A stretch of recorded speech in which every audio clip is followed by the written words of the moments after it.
Welcome to Inkonversation, the podcast that fuels your entrepreneurial spirit, brought to you by Inkomoko. We deliver thought-provoking conversations with industry leaders, game changers, and unsung heroes, all making an impact in their communities and shaping the future of business. Let's grow together and transform the world, one business at a time. Welcome to Inkonversation, and today we have Sara Yirga, the General Manager of Coffee Roasters and Cherish Coffee, and we're so honored to have you. Thank you for joining us, Sara. Thank you, Salam. Thank you for having me. To kick things off, could you share with our audience a little bit about yourself and your career journey? Hi, thank you for having me. I've been following Inkomoko for that matter for some time because of Salam. Sara Yirga, born and raised in Ethiopia, Addis Ababa, with 6 siblings. I am the oldest. 3 girls and 3 boys, well-educated parents, public servants. So I grew up to become passionate about social work. I became very inquisitive about the social dynamics, like why are some people so less privileged? We ourselves are not among the privileged ones, but there were also people in the worst situation. And since I was a very young girl, that was my question. Why are people so destitute? When I grow up, I want to be of help. Once I finished high school, what happened was I chose natural science because my best friends were choosing natural science. I chose that and I ended up in chemistry department. And that was not what I expected. I dropped out at year 1. I had a family that really supported me at that time. Having the privilege to join a university was something only few people were lucky enough. I was lucky enough, but I did not like it. My mother was sad, but my father was okay. She chose to drop out. Then let her figure out what she wants to do. She is now going into adulthood. I was only 18 and I had to figure it out. But I was supported. So I had to make decisions one after the other. At the end, I started working. And it was in a remote area out of Addis. First time leaving the family, which was a huge learning curve for me with the homesickness and getting used to new working environment at that age. The gender dynamics, like people looking at you like, oh, what is this little girl doing here? All that with prayer and God's protection, I really made it to a point where I found the opportunity to join Alamaya University on an extension program to do my first diploma. I was working for a street children project. And for that position, I had to compete with people that had masters in social work, social studies, 10 years experience in social work and things like that. And I only had a 1-year university, which I don't have anything to show. I don't even have my transcript because I dropped out. The interview was with a group of people, foreigners, project managers, finance people, which I had no experience with. Like, you are too young, you don't have anything to show, and you want to become a project coordinator for students. And what do you think you're doing? And there was this one gentleman among them who was like smiling at me. That gave me the energy to just go ahead and say, like, look, nobody learns how to do anything in their first job. They just learn from doing. So you give me that opportunity, I learn. I'm not saying I have it all. I'm not saying I'm experienced. I'm not saying I'm educated. I know I only have 1-year university, which I don't have anything to show for, but I am passionate. And this grew up with me, like in my heart, that I should cater to the underprivileged. So I think my passion will take me to where I want to go. And when I say that, this gentleman who was the director was looking at me and say, I wish I could just give it to you, but I want to know, like, this is at that time, say, 40,000 euro something project, okay? This is a big project and there is a lot of financial management and you have no experience at all. How are we going to trust you that, oh, there is a finance person within the interview, like there was a director of finance there, finance and admin. Sorry, I forgot your name, but you're the finance person? Yeah, you'll teach me how to manage it. That's incredible. He was looking at me like, I don't know anyone like her. And it's like, yeah, but we will be happy to teach you, but you need to show us something. And I said, I have nothing. Like, I'm just passionate. That's all. If you take me, you take me. If you don't, okay, what about salary? How much do you expect? I don't know what is the budget. You pay me whatever you want. I will do it even for free. I'm not saying this for you to hire me. I'm saying this for me to find a way to learn how to do those things. And that was my job, to take care of street children, teach them basic life skills like hygiene, basic financial literacy, even like reading, and placing them for apprenticeship in private companies like bakeries, hotels, woodwork, metalwork, garage. And that was the most successful project. That's how I knew that my passion and God were following me all the way, because as young as I was, nobody expected it. That's how I started my journey in social work, and it took off from there. It was so organic. I grew in that profession from Street Children's Project to managing Ethiopian portfolio at the World Bank. That was my last employment. I decided to just separate, not from the social work or from the concept of development, but from employment. And because we started a family with my husband in 2006, second daughter was ready to come. So I said, okay, let's see what we can do, because I cannot drop them at home and go back to work in 40 days. That's what happened with my first child, and it was so painful. So I said, okay, I don't think I can do this again. And we need to also be thinking about what we love to do, because career-wise, that was a wonderful journey. I am so grateful, but I also want to see a different path. That my last office did not give me that opportunity to just go to see a career path that I can see going somewhere. It was blocked somehow at some point. Coming from a development background, I found myself thinking, if I do business, it has to be something that could not bring me money only, but could give back in a way. That's how my mind is framed. We started this small, we call it a convenience store because it's not a big supermarket. People call it a supermarket. It was called Yamart. The business is still here doing the retail part of our coffee business, our first entry into the business world.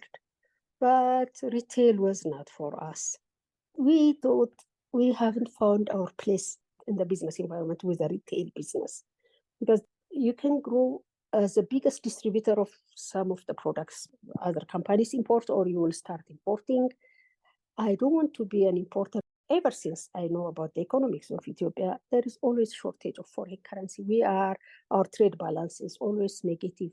Myself in a position where I think about an import business when I am thinking about development. The same thing happened, like I was in the World Bank. I felt stuck. I don't see any opportunity, growth. Obviously, we had to exit. And I don't call it a failure, because the goodwill from that small store is what followed us until this day. That's why we are Ya Coffee. That was Ya Mart. We just took the name and created Ya Coffee Roasters when we started thinking about long-term, profitable, but also, as I told you, with social impact. Coffee became that for us. We did really research about it. We had to sit down in a coffee shop and see that the amount of transaction people walk in and go out. Well, it was not with the intention of opening a coffee shop, but this is a big roastery.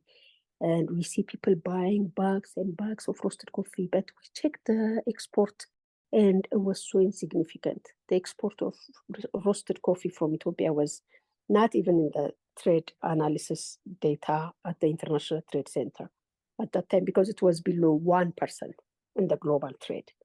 But we said, okay, let's give it a try. At least we know how to communicate, can build on our network. We should learn about coffee from scratch because we didn't know anything. So from that, I wanted to travel. I said, I'm going to travel, see how this thing works. Really, I have to understand how the other side of the world is doing this. So when I traveled, my eyes opened, because the rest of the world is doing coffee as if their life depends on it. Even though we have the origin of coffee in Ethiopia. Not only that, almost 1/4 of our population depends on coffee directly and indirectly. The rest of the world, the consuming side, they do research, they do technology, they do digital, there, the amount of work that goes into coffee, the amount of professionalism, the amount of research that goes into coffee, including a university in Italy that does masters in coffee and economics. For the first time, it was shocking because the expo I attended for the first time in the US, the amount of business, the amount of people that travel to attend that expo in the US, they're doing this because they are educated. They are investing a lot on whatever they received from us. They're adding value.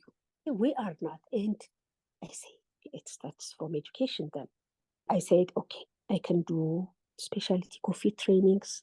I will attend every possible event. I traveled. I kind of built a network. I saw how they do business. You cannot learn those things in a classroom.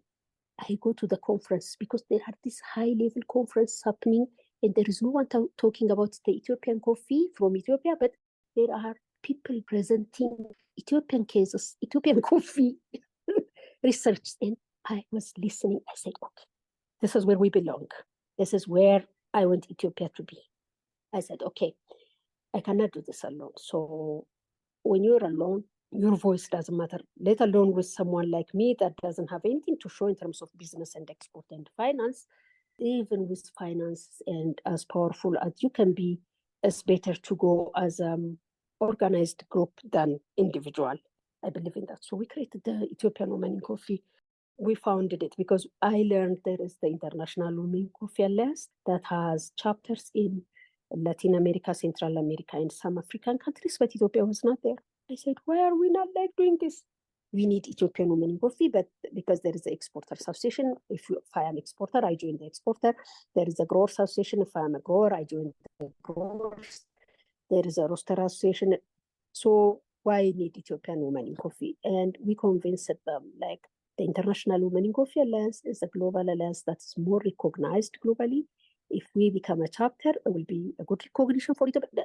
It took us 4 years.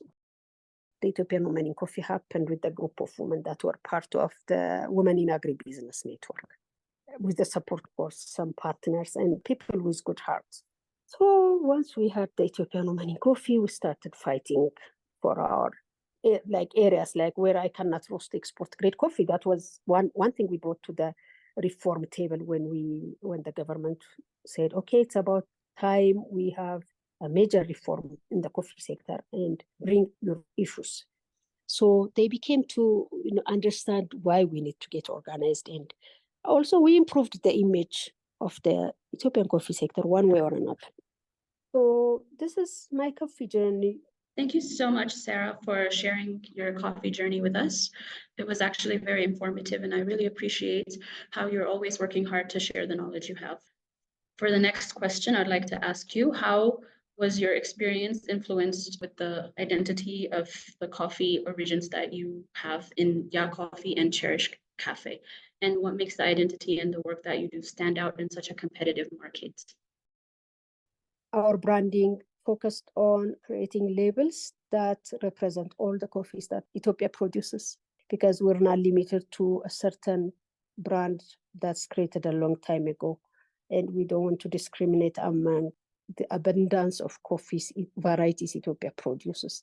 So we can put them in any of these labels and they can represent Ethiopian coffee.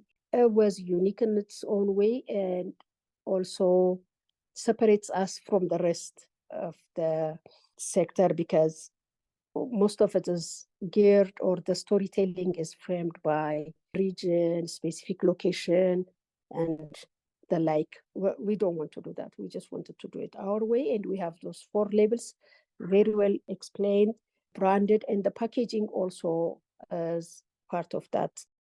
Before we started exporting in 2019, the brand was speaking for itself globally. So people start asking, like, where is Ya Coffee? Can we find it in this country or in this region or in this place? So the brand brought the demand. We did not export any bag before, but the travel, the networking, then the opportunity to speak in different conferences, because that's where we belong, as I said earlier. The opportunity to be invited to one of the universities abroad and lecture students on our business model and what coffee is for Ethiopia. All that became our platform to bring recognition to our brand. And we became a global name before we started exporting. That doesn't mean that the world is buying our coffee. By the way, it doesn't translate, but the name is very well recognized by then. By 2018-19, it was out there. So our passion translated into this brand that is an investment to small startups. That became a thing when my husband came up with the idea of service delivery to small companies that cannot buy the machinery, that cannot hire the staff, that cannot rent a space. We can roast, pack, box, and give it to them. They can become exporters if they want to. So when they come to us, it's a whole package. It is the training, it is the service, actual service of sorting their coffee, roasting their coffee, packaging it, and boxing it so that they either distribute it locally or export it. So Coffee became a hub supporting startups. Absolutely. And I really actually know by firsthand experience when I see your brand, how much thought went into it. The packaging and everything has been really perfected. And I'm always impressed when I see your products. I once got a gift and I was very much impressed by the packaging and everything that makes the brand special.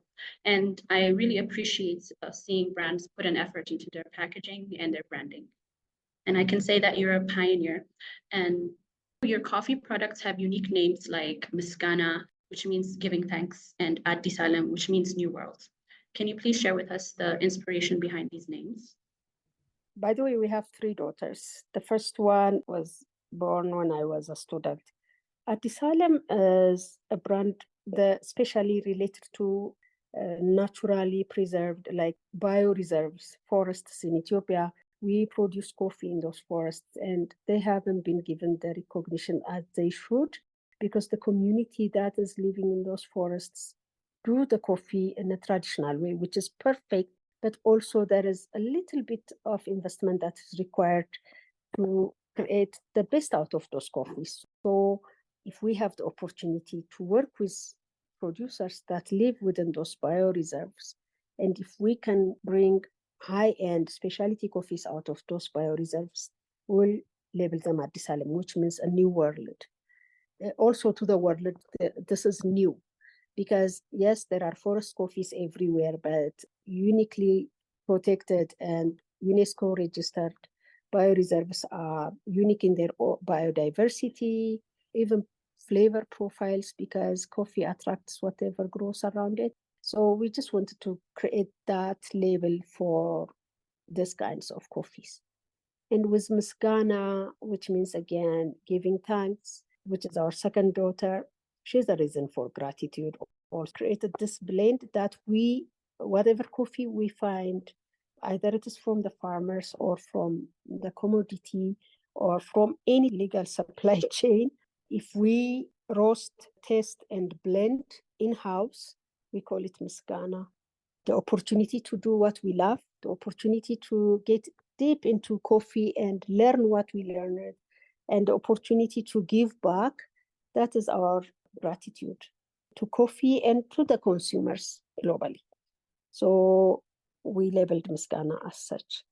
Tefetro is for the nature abundance Ethiopia gives in general, not specifically coffee, but because of that abundance in nature and in biodiversity, Tefetro is coffee that has been already blended because of geographical proximity or because of logistical issues when they transport. Let's say if they bring coffees that are from, let's say, Guji in the same location, let's say Gachafe, I mean, close proximity, but at the same time, mixed up, let's say, during warehousing or mixed up during transportation, you never know.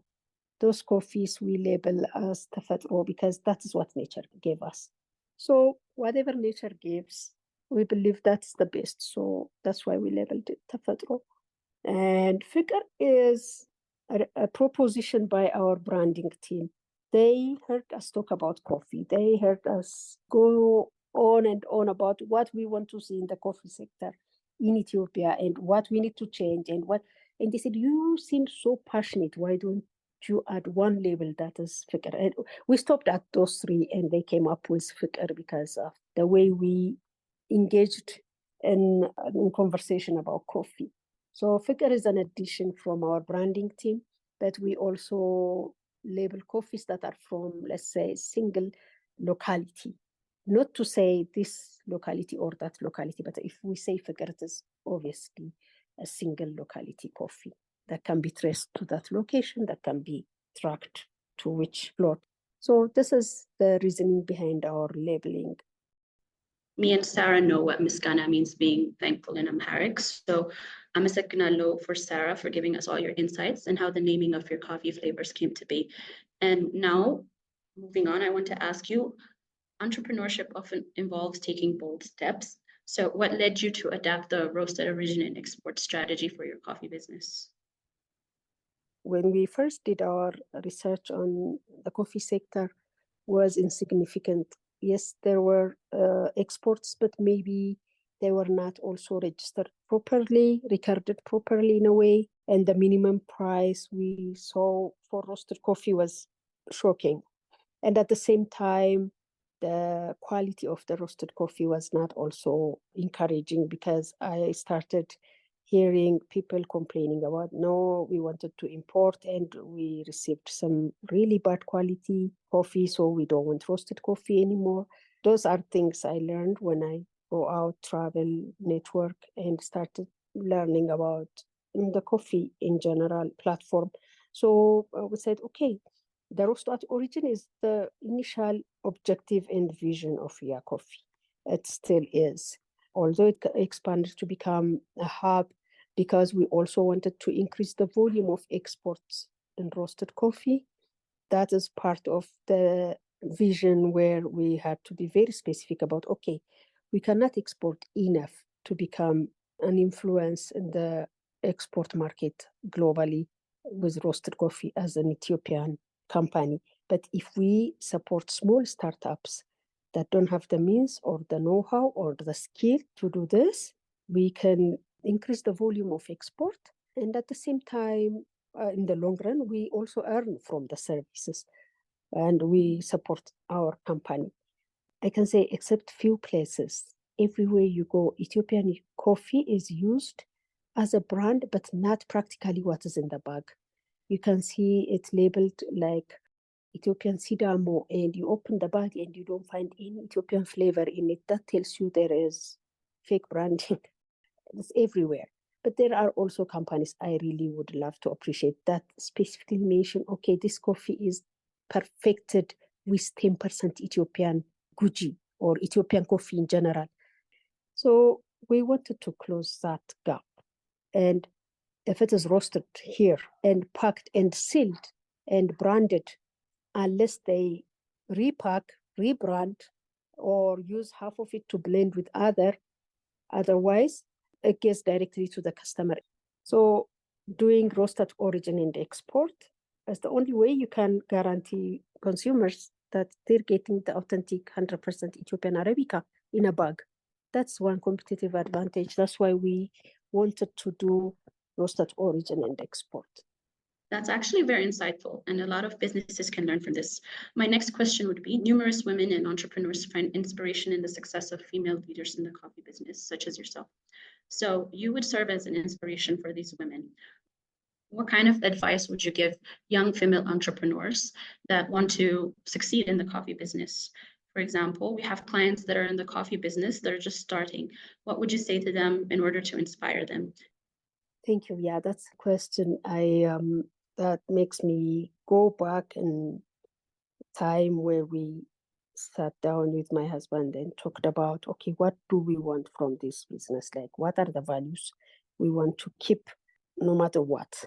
That's what sustained us, actually. And that value for us is people first in any circumstance, in any situation, up, down, financial struggles, even coffee, access to coffee, lack of access to coffee, anything that happened during those years, especially when we had no access to coffee to export, and we signed a contract with a European buyer in front of a government official from Ethiopia and from that side that we're going to supply roasted coffee to them with a certain price for a certain time, and coming back home and being told there is no way that we're going to be given that access to export grade coffee, that we had to fight.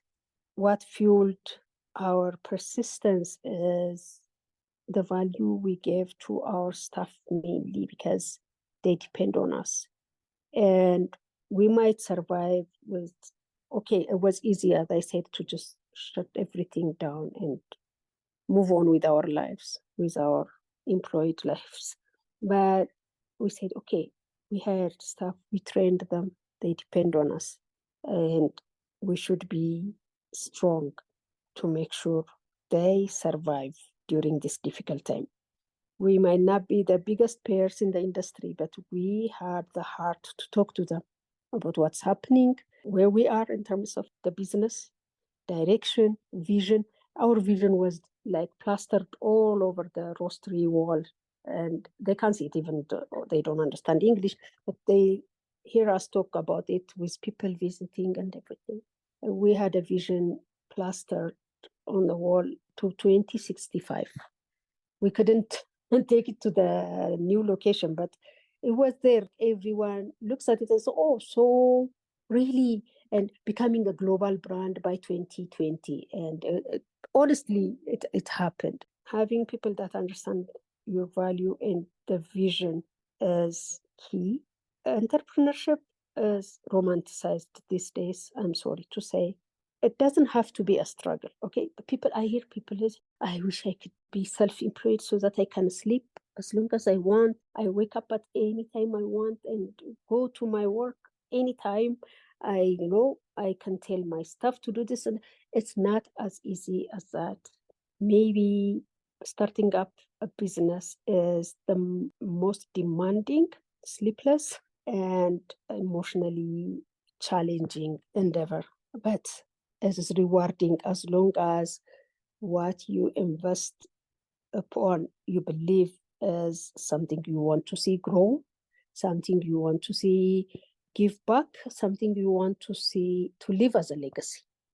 So it's not as easy as you create something today and it gives you 100% profit the next day. That doesn't work anymore. These are unrealistic expectations and unrealistic business types. But if you are into something impactful and something that goes on even after you go, at a young age, it might not seem like interesting, but you can start from there. You can establish something that can create value, that can create impact, that can bring joy, that can bring sustenance to people. But your value should be long-term investment. If you have a job, stay in your job, save the emotional, financial, and any resource, energy you need to do your passion. You can do it with more ease than we did with no resource. It doesn't have to be like us. We didn't know better. We could have just stayed where we are and take the time to develop our ideas, our passion. We don't take your opportunity to have something to work right now for granted. It could be a stepping stone to your vision. Otherwise, entrepreneurship is rewarding when you plan long term. It is not like a quick return. So as the president of Ethiopian Women in Coffee Association, what opportunities do you see for women entrepreneurs entering the coffee industry in Ethiopia? If you take the sector in general, the coffee sector, other agricultural products as well, over 70% of the work is done by women.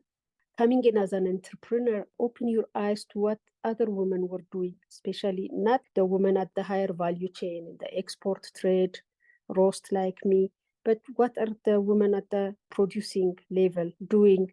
You will learn a lot. So start from trying to understand how coffee works from farm to where you want to be in the value chain. Do you want to become a coffee roaster and distributor locally? Where can you make a difference? Also, if you want to become, let's say, a consultant, which areas are you going to be more interested in? Become an expert or educate yourself. If you want to become coffee entrepreneurship, because coffee gives those opportunities. So if you want to become a researcher, that's business. Research and present globally, sell your paper, become, a coffee researcher. What do you want to understand about coffee? Which part of it do you want to research? The business, the higher value chain part of it, the production part of it, the in-between.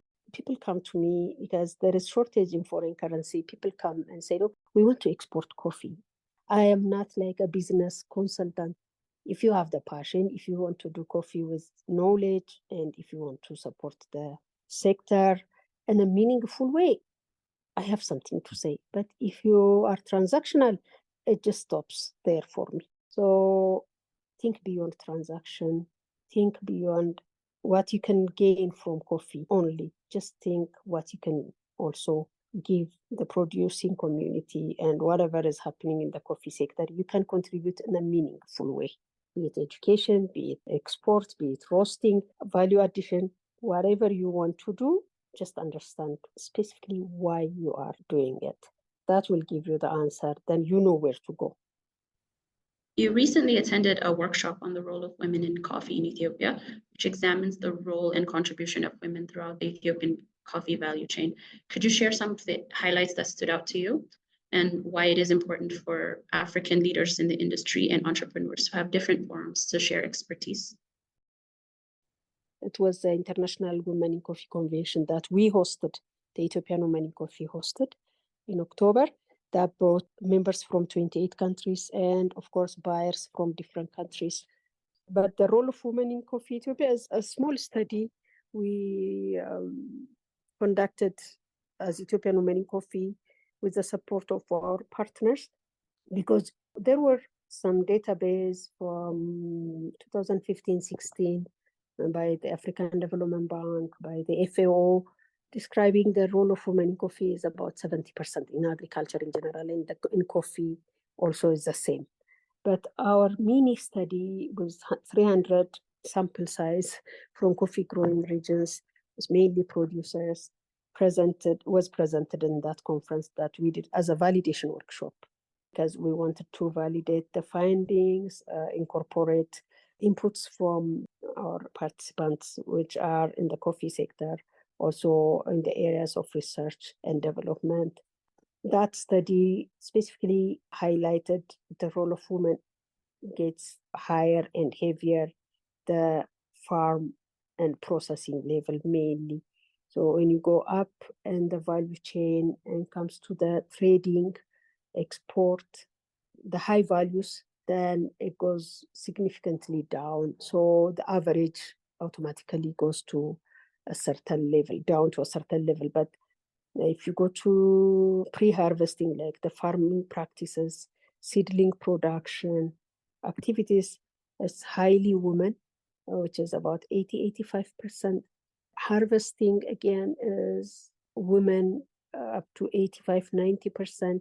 The natural processing, which is drying and sorting, is also done by women as high as 85%. Then it needs to be moved to a warehouse. Starting from that point, the role of women starts declining because there is labor work, which is done by men. And then taking it to the markets, specifically for households, is done by men. So they do all the work, and when it comes to receiving the reward, they're not represented as such. It goes down to 30%, in some places to zero. So that gives you an idea of how significant the role of women is. The math doesn't matter at all. So that's what we found out.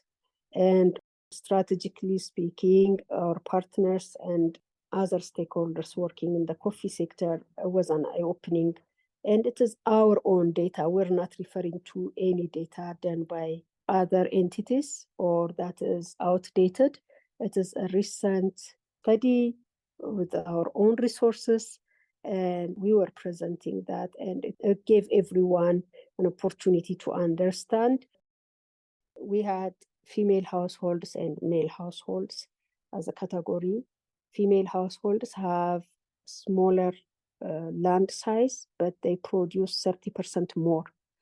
Male households with a bigger land size, let's say 25% bigger land size, but they produce 30% less than the female households.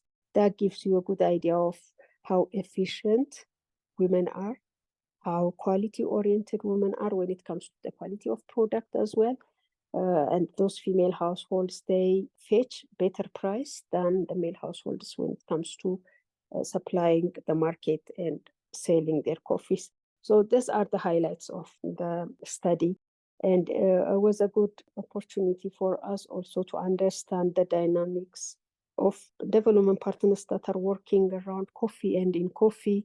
I think now they can develop programs that specifically cater to the needs of women. And one of this is extension support, regular extension support, an opportunity to understand the marketing aspect of coffee, an opportunity to understand challenges and if they are shared among other female producers as well, because they think this happens only in their locality, and you bring them together with other women from different localities. They say, oh, this happens in your location as well. So it is common to have this problem. For us, it is strategic. We're going to present a policy brief to the policymakers, recommendations to those that are in the level of policy making and decision, so that they can change the way they look at the role of women as well in the coffee sector. I have witnessed in other countries, producing countries, they bring women to the front, although they are not supporting them per se or facilitating anything for the women, but they use the brand women produced to sell their coffee. Even the worst coffee can be, sold at a better price, because the market also has this sensitivity to women produced coffees. There's highly sought, and if we really work towards improving quality and branding coffees, I think the market is receptive, and there is still a huge opportunity for that kind of market access.